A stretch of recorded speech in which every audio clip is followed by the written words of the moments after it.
Традиционно в преддверии новогодних праздников Мирнинское районное управление образования проводит региональный тур конференции «Шаг в будущее».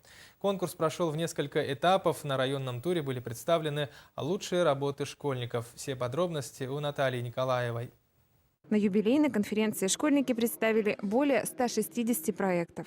10 лет, как наши ребята создают проекты. Я считаю, что этот праздник, он действительно праздник науки, таланта и творчества.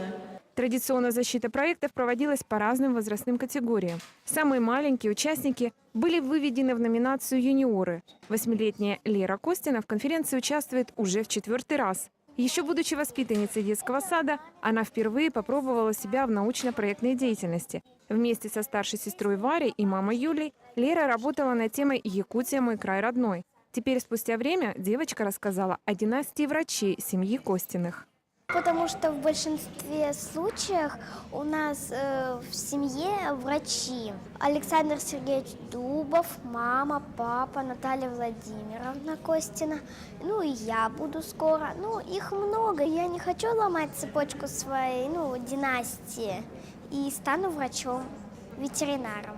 «Шаг в будущее» – это уникальный проект, который доказал, что исследовательская работа может быть не только полезной, но и увлекательной. По итогам 2 дней работы определены 14 лауреатов. Они представят свои работы на республиканской научной конференции, которая пройдет с 9 по 10 января в Якутске.